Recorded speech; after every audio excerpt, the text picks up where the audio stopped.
नमस्कार। आज के वीडियो में हम बात करेंगे कॉल बैक्स और प्रोमिसेस की जावास्क्रिप्ट में। जावास्क्रिप्ट में कॉल बैक्स और प्रोमिसेस काफ़ी इंपॉर्टेंट कंसेप्ट्स हैं और अक्सर इंटरव्यू में ये क्वेश्चंस पूछे जाते हैं।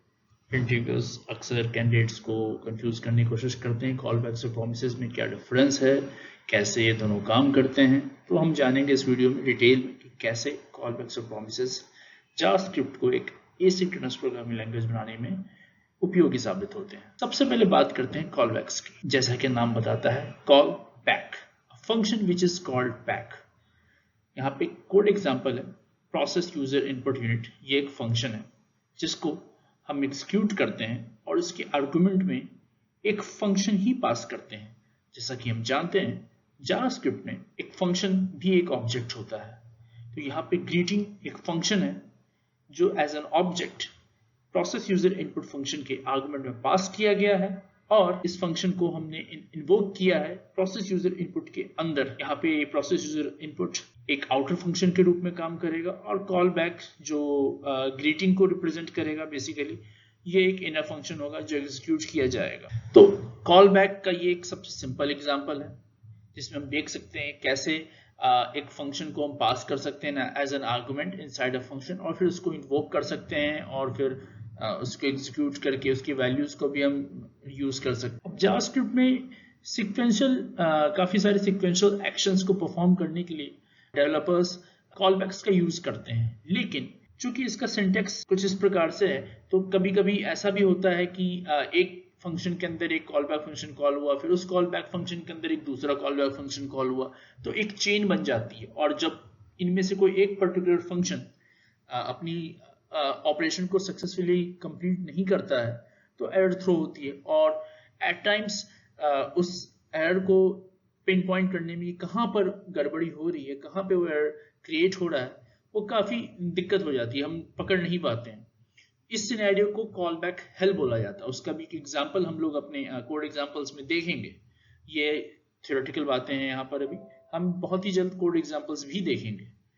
तो इस कॉल बैक हेल से निकलने के लिए, इस कॉल बैक हेल को अवॉइड करने के लिए, ना कि निकलने के लिए, क्षमा कीजिएगा, अवॉइड करने के लिए ES6 में जावास्क्रिप्ट में इंट्रोड्यूस किया प्रोमिसेस को। सो प्रोमिस क्या है? जैसा कि हम सब जानते हैं, प्रॉमिस एक वादा, कमिटमेंट कि ठीक है ये चीज हम करके देंगे, हम आप आगे जाएं, आप आगे बढ़ें, आप चिंता ना करें, हम इस चीज को फुलफिल करेंगे। उसी तरह से प्रॉमिस जावास्क्रिप्ट में एक ऑब्जेक्ट के रूप में रहता है और इसका काम ये होता है, ये रिप्रेजेंट करता है कि कोई भी ऑपरेशन जो इवेंचुअली एग्जीक्यूट होगा उसका कंप्लीशन या फेलियर, जो भी रिजल्ट होगा वो आप तक पहुंचाया जाएगा। मीनवाइल आप अपने प्रोसेस को कंटिन्यू कर सकते हैं। You don't have to wait, आपको इंतजार नहीं करना, आपको प्रतीक्षा नहीं करना है किसी भी पर्टिकुलर फंक्शन के एग्जीक्यूटेड रिजल्ट को लेकर। आप अपने स्क्रीन, जैसे कि एक सिंपल एग्जांपल बताता हूं, जब भी हम अपने एप्लीकेशन से, वेब एप्लीकेशन से कोई एपीआई कॉल करते हैं, एपीआई कॉल जो हम करते हैं तो किसी एक पर्टिकुलर सर्वर को हिट करते हैं।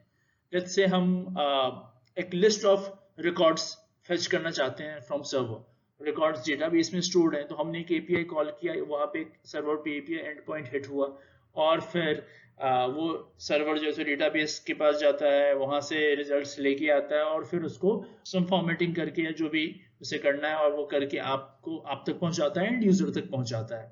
हम जावास्क्रिप्ट की बात कर रहे हैं, हम फ्रंट एंड प्रोग्रामिंग की बात कर रहे हैं। यहाँ पे जावास्क्रिप्ट का यूज फ्रंट एंड प्रोग्रामिंग में किस प्रकार से हम करते हैं, वहां पर ये प्रोमिसेस इस एग्जांपल में ज्यादा कारगर सिद्ध होते हैं। तो अब जितनी देर में एक एपीआई कॉल सर्वर के पास जाएगी, डेटाबेस से रिकॉर्ड्स लेकर वापस आप तक आएगी, तो क्या इतनी देर तक हमारा जावास्क्रिप्ट का एग्जीक्यूशन हैंग रहेगा? क्योंकि जावास्क्रिप्ट तो एक एसिंक्रोनस ऑपरेशन, एक सिंक्रोनस प्रोग्रामिंग लैंग्वेज है, एक सिंगल थ्रेडेड प्रोग्रामिंग लैंग्वेज है। JavaScript single thread programming language के जो ऑपरेशंस हैं इसको लेकर मैं बहुत जल्द एक वीडियो लेकर आऊंगा, लेकिन अभी के लिए हम प्रोमिसेस पे फोकस करते हैं।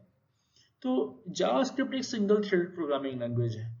तो क्या हम एक फंक्शन के एग्जीक्यूशन रिजल्ट को लेकर तब तक रुके रहेंगे जब तक वो रिजल्ट लेकर नहीं आता है, और उतनी देर तक हम अपने प्रोग्राम को होल्ड पे रखेंगे? तो क्या उतनी देर तक यूजर और कोई ऑपरेशन नहीं कर पाएगा? तो ये तो एक काफी बैड यूजर एक्सपीरियंस रहेगा।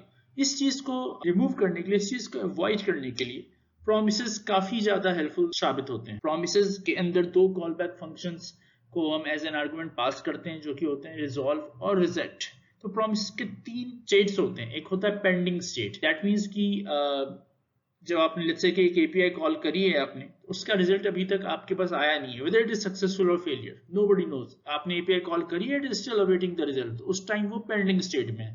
अब एक बार डेटा आ गया आपके पास, रिकॉर्ड्स आ गए, तो प्रॉमिस को फुलफिल्ड माना जाता है। लेकिन अगर रिकॉर्ड्स किसी कारणवश नहीं आए, तो उस केस में हम उसको रिजेक्टेड स्टेट में बताते हैं। तो इस चीज को रिप्रेजेंट करने के लिए यहाँ पे जो 2 कॉल बैक फंक्शंस इसको हम एज एन आर्गुमेंट पास करते हैं, वो काम आते हैं कि अगर क्राइटेरिया मैच हो गई तो हम प्रॉमिस को रिजॉल्व्ड और फुलफिल्ड स्टेट में मानते हैं, और एल्स प्रॉमिस को हम रिजेक्टेड स्टेट में मानते हैं।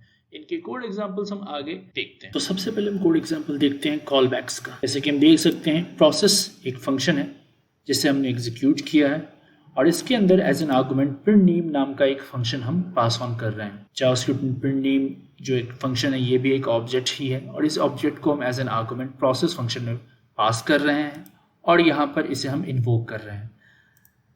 आइए हम इस प्रोग्राम के एग्जीक्यूशन को समझते हैं, ताकि आपको ये प्रोग्राम काफ़ी क्लियरली समझ में आए। तो जब भी इस प्रोग्राम को एग्जीक्यूट करते हैं, तो हम देखते हैं कि एग्जीक्यूशन पॉइंटर जब भी इस कॉल बैक के पास आता है, तो ये रेफर करता है प्रिंट नेम को। प्रिंट नेम ये एक फंक्शन है, अगर इसे हम वापस से देखें, ये इसके प्रोटो में भी ये इसे एक फंक्शन बताता है, और जब भी ये पॉइंटर एग्जीक्यूट होता है, तो एग्जीक्यूशन कंटेक्स्ट यहाँ पे पहुँच जाता है प्रिंट नेम फंक्शन के अंदर। तो बेसिकली ये जो नेम एक वेरिएबल है जिसके अंदर हमने एक वैल्यू असाइन करी है, ये इसे एज एन आर्गुमेंट पास की जाती है, और ये फंक्शन एग्जीक्यूट होता है। इस पर्टिकुलर फंक्शन को हम कॉल बैक फंक्शन कहते हैं, कि एक फंक्शन जिसे एक आउटर फंक्शन के द्वारा एग्जीक्यूट किया गया हो और उसे एज ए आर्गुमेंट पास किया गया हो, उस टाइप के फंक्शन को हम कॉल बैक फंक्शन बोलते हैं। जावास्क्रिप्ट में कॉल बैक फंक्शंस का यूज सीक्वेंशियल प्रोग्रामिंग को एग्जीक्यूट करने के लिए किया जाता था। अभी जावास्क्रिप्ट जैसा कि हम जानते हैं एक सिंगल थ्रेडेड प्रोग्रामिंग लैंग्वेज है, तो ऐसे बहुत सारे टास्क्स होते हैं जो लेट्स से कि एक दूसरे के आउटपुट पे जुड़े होते हैं, कि पहले टास्क का आउटपुट हम यूज़ करेंगे सेकंड टास्क में, सेकंड टास्क का आउटपुट यूज़ करेंगे थर्ड टास्क में। तो इस तरह के ऑपरेशंस को परफॉर्म करने के लिए जावास्क्रिप्ट में कॉल बैक फंक्शंस को यूज़ किया जाता था। उनकी हम फंक्शंस की हम चेनिंग करते हैं। तो ये एक एग्जाम्पल है। इस एग्जाम्पल में हम देख सकते हैं कि एक फंक्शन बनाया गया, फर्स्ट टास्क, फिर सेकेंड टास्क, फिर third task, ultimately the last task. और जब इस एग्जाम्पल को हम एग्जीक्यूट करते हैं, फर्स्ट टास्क फंक्शन के अंदर हम सबसे पहले एक डेटा पास करते हैं जो कि एक स्ट्रिंग है, और second task, third task and last task functions को भी as an object, as an argument pass कर देते हैं। इसकी बॉडी ऑलरेडी डिफाइंड है। जैसे ही फर्स्ट टास्क एग्जीक्यूट होता है, console.log फर्स्ट, ये डेटा ये लाइन एग्जीक्यूट होती है, फिर ये चेक करता है कि इसके पास कोई कॉल बैक है। If it has a call back and it has a valid call back, तो उस कॉल बैक को एग्जीक्यूट करता है, और बाकी जो 2 बचे कॉल बैक्स होते हैं, callback 2 and callback 3, which are referring to third task and last task, उसे एज एन आर्गुमेंट पास कर दिया जाता है। किसे? कॉल बैक 1 को। कॉल बैक 1 जो कि सेकंड टास्क को रिप्रेजेंट कर रहा है। आइए इसको भी हम एग्जीक्यूट करते हैं और एक बार समझते हैं। इस पर्टिकुलर पीस ऑफ कोड को भी फिलहाल के लिए मैं कमेंट करता हूँ। सबसे पहले इस फंक्शन का नॉर्मल एग्जीक्यूशन देखते हैं। आप देख सकते हैं कि ये जो फंक्शंस हैं सिक्वेंशियली एग्जीक्यूट किए गए हैं। अब इनका एग्जीक्यूशन किस प्रकार से हुआ है उस पर भी एक झलक दें। आप देख सकते हैं जैसे ही इस फर्स्ट टास्क को इन्वोक किया गया, एग्जीक्यूशन कंटेक्स्ट यहाँ पर आ गया, ये पहले लाइन को एग्जीक्यूशन करने के लिए। लेकिन जो देखने वाली बात है वो है कॉल बैक 1, कॉल बैक 2 और कॉल बैक 3, ये कहाँ रेफर कर रहे हैं? तो कॉल बैक 1 रेफर कर रहा है सेकेंड टास्क फंक्शन को, कॉल बैक 2 रेफर कर रहा है थर्ड टास्क फंक्शन को, कॉल बैक 3 रेफर कर रहा है लास्ट टास्क फंक्शन को। तो जैसे ये एग्जीक्यूट होगा, it will check again if callback 1 is valid. अगर कॉल बैक 1 एक वैलिड ऑब्जेक्ट है तो ये कॉल बैक 1 को एग्जीक्यूट करेगा, और अब एग्जीक्यूशन कंटेक्स्ट सेकेंड टास्क के अंदर आ जाएगा। फिर जब सेकेंड टास्क के अंदर से कॉल बैक 1 को which is now referring to third task execute करेंगे, तो एग्जीक्यूशन कंटेक्स्ट थर्ड टास्क के अंदर आ जाएगा, और इस प्रकार से ये चेनिंग कंटिन्यू होगी और वैल्यूज प्रिंट कर दी जाएंगी। लेकिन एक ओल्ड स्कूल प्रोग्रामिंग मेथोडोलॉजी है। इस केसेस में यूजुअली अगर कोई भी एक पर्टिकुलर कॉल बैक फेल हो जाता है तो प्रोग्रामिंग एग्जीक्यूशन हॉल्ट हो जाता है, और ये पिन पॉइंट करना कि कौन सा पर्टिकुलर कॉल बैक किस पर्टिकुलर सीक्वेंस में फेल हुआ, ये काफ़ी डिफिकल्ट हो जाता है। यहाँ पे जस्ट 3 टास्क हैं और हम देख सकते हैं कि ये इस प्रोग्राम की रीडेबिलिटी इतनी अच्छी नहीं है। सपोज कीजिए कि आपके पास 6 या 7 फंक्शंस हैं पाइपलाइन और इनमें से कोई एक 5वां या चौथा फंक्शन अचानक से बंद पड़ जाता है, तो डीबग करने में कितनी मुसीबत आएगी, कितनी मुश्किल रहेगी। तो इस चीज़ को रिजॉल्व करने के लिए ES6 में जावास्क्रिप्ट ने प्रोमिसेस को इंट्रोड्यूस किया था। प्रोमिसेस सिंप्लीफाई करते हैं फंक्शन चेनिंग को, एक एसिंक्रोनस वे में एग्जीक्यूशन को, और सिंटेक्स को काफी नीट एंड क्लीन रखते हैं। जैसा कि हम जानते हैं कि जावास्क्रिप्ट एक एसिंक्रोनस प्रोग्रामिंग लैंग्वेज, और मैंने पहले भी डिस्कस किया कि कैसे एक API कॉल को के थ्रू डेटा रिट्रीव करते वक्त प्रोमिसेस का यूज किया जाएगा। तो यहाँ पर हम सबसे पहले एक छोटा सा एग्जांपल लेते हैं और हम एक क्रिएट करते हैं प्रॉमिस ऑब्जेक्ट। ये फर्स्ट टास्क, ये एक वेरिएबल है, इसे एक प्रॉमिस ऑब्जेक्ट असाइन किया गया है which is right now rejecting. Reject का सिनेरियो हम बाद में देखते हैं, इसको अभी के लिए हम रिजॉल्व मार्क करते हैं और मैं बताता हूँ आपको कि ये रिजॉल्व और रिजेक्ट क्या सिग्निफाई करते हैं। ये एक फर्स्ट टास्क, ये एक ऑब्जेक्ट है which is referring to a promise which has been resolved. Promise के 2 आर्गुमेंट्स होते हैं which takes 2 callback functions, resolve और रिजेक्ट। जब भी हमारी क्राइटेरिया फुलफिल हो जाती है तो हम प्रॉमिस को रिजॉल्व करते हैं, और अगर कोई दिक्कत होती है, किसी वजह से हम क्राइटेरिया फुलफिल नहीं कर सकते हैं, तो उसे हम रिजेक्ट मार्क करते हैं। इसी प्रकार से हमने एक सेकंड टास्क भी डिफाइन किया है और थर्ड टास्क भी डिफाइन किया है। ये दोनों एक फंक्शन है और ये दोनों एक प्रॉमिस को रिटर्न कर रहे हैं, ये दोनों एक रिजॉल्व स्टेट में प्रॉमिस को रिटर्न कर रहे हैं। तो अब देखते हैं कि हम इन टास्क को कैसे सिक्वेंशियली एग्जीक्यूट करते हैं। जैसे कि फर्स्ट टास्क पहले एग्जीक्यूट करना है, फिर सेकेंड टास्क और फिर थर्ड टास्क, और फर्स्ट टास्क के जो आउटपुट है उसको हमें सेकेंड टास्क में यूज़ करना है, और फिर सेकेंड टास्क के भी आउटपुट को हमने थर्ड टास्क में यूज़ करना है। तो ये जो फंक्शन चेनिंग है इसे हम कैसे नीट एंड क्लीन वे में अचीव करेंगे प्रोमिसेस के थ्रू जावास्क्रिप्ट में। फर्स्ट टास्क डॉट देन, ये जो then keyword dot then function है जावास्क्रिप्ट प्रोमिसेस के साथ अटैच्ड, इसका यूज होता है रिजोल्यूशन ऑफ अ प्रॉमिस को रिट्रीव करने के लिए, कि अगर प्रॉमिस को रिजॉल्व कर दिया गया है तो उसकी वैल्यू को ये कैप्चर करता है, और अगर प्रॉमिस को रिजेक्ट कर दिया गया है तो कैच फंक्शन को हम लोग यूज करते हैं, जो कि रिजेक्शन के टाइम पर जो भी ऑपरेशन होगा उसके कॉल बैक को ये अटैच कर देगा। तो हम कैच फंक्शन का यूज बाद में देखेंगे। अभी सबसे पहले हम फोकस करते हैं कि अगर प्रॉमिस को सही सलामत रिजॉल्व कर दिया गया है तो उसकी वैल्यू को, उसकी रिटर्न वैल्यू को हम किस प्रकार यूज कर सकते हैं और आगे प्रोपेगेट कर सकते हैं। First task dot then resolve state को रिप्रेजेंट करता है, और यहाँ पर रिजॉल्व स्टेट में हमने एक कॉल बैक फंक्शन को कॉल किया था जिसके अंदर हमने एक स्ट्रिंग पास ऑन किया था, फर्स्ट टास्क इज कंप्लीटेड। इस स्ट्रिंग को यहाँ पर ये कैप्चर करेगा, लेट्स से एक वेरिएबल फॉर्म में जिसको हम कहते हैं रिजल्ट, और हम एक एनोनिमस फंक्शन लिखते हैं और उस एनोनिमस फंक्शन के अंदर हम कंसोल डॉट लॉग करके इस रिजल्ट को कैप्चर कर लेते हैं और प्रिंट करने की कोशिश करते हैं। अब जब इस प्रोग्राम को हम एग्जीक्यूट करेंगे, we can see first task is completed is now printed.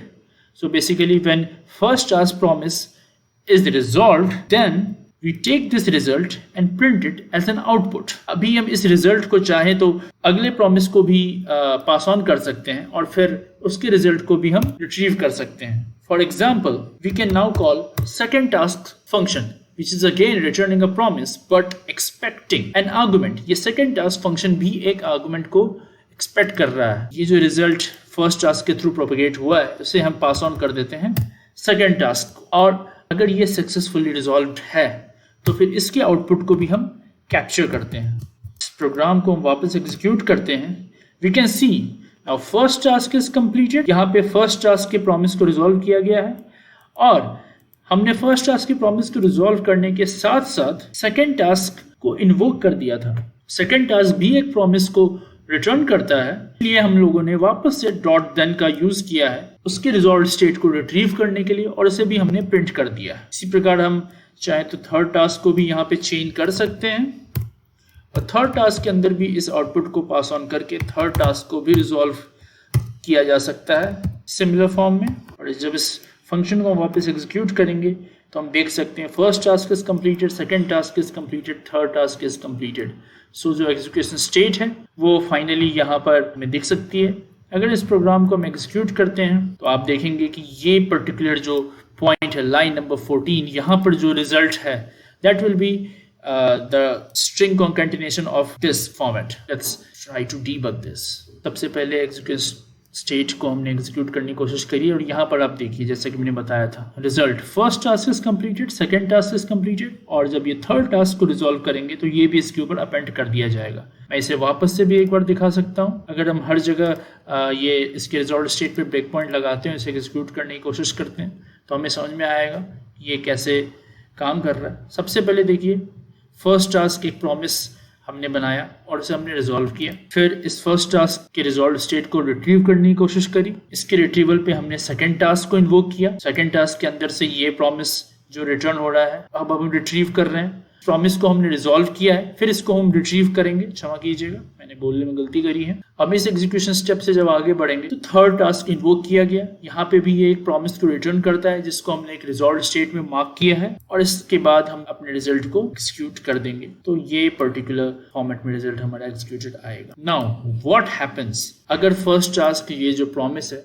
ये रिजॉल्व नहीं हो पाता है, उस केस में हमारा प्रोग्राम एग्जीक्यूशन कैसे काम करेगा। यहाँ पर हम कैच का यूज करेंगे। अगर हमारा प्रॉमिस रिजॉल्व नहीं है, दैट मीन्स वो रिजेक्टेड स्टेट में है, उस केस में हम उस रिजेक्टेड स्टेट को कैप्चर करेंगे और प्रोग्राम एग्जीक्यूशन हमारा रुक जाएगा। अब इस प्रोग्राम को वापस एग्जीक्यूट करते हैं। फर्स्ट टास्क को अब रिजॉल्व स्टेट से रिजेक्ट स्टेट में मार्क कर देते हैं और जब इस प्रोग्राम को हम एग्जीक्यूट करते हैं तो हम देखते हैं, सॉरी ये एरर मैसेज हमने बदला नहीं था। जब इस प्रोग्राम को हम एग्जीक्यूट करते हैं तो हम देखते हैं कि ये पर्टिकुलर सिनेरियो नहीं कैप्चर हुआ है। Now the first task is in a rejected state, that's why catch is in action and this particular piece of code is being executed. Okay, और इस कोड को का जो आउटपुट है वो हमने प्रिंट कर दिया। तो इस प्रकार से प्रोमिसेस कॉलबैक्स का यूज करते हैं। अगर प्रॉमिस रिजॉल्व स्टेट में है तो रिजॉल्व कॉलबैक फंक्शन का यूज किया जाएगा और उसको कैप्चर 10 के द्वारा किया जाएगा। अगर प्रॉमिस रिजेक्टेड स्टेट में है तो रिजेक्ट कॉलबैक फंक्शन को यूज करेंगे हम और उसको कैप्चर करने के लिए हम लोग कैच का यूज करेंगे, जो कि जो रिजेक्शन स्टेट है उसको अटैच करता है हमारे प्रॉमिस के साथ और उसके आउटपुट को प्रोपगेट करने में सहायता करता है। आशा करता हूँ आपको ये वीडियो पसंद आया होगा। अपने डाउट्स अपने कमेंट सेक्शन में लिख सकते हैं। आगे की वीडियो देखने के लिए बने रहिए हमारे चैनल के साथ और इसे सब्सक्राइब करना ना भूलें। धन्यवाद।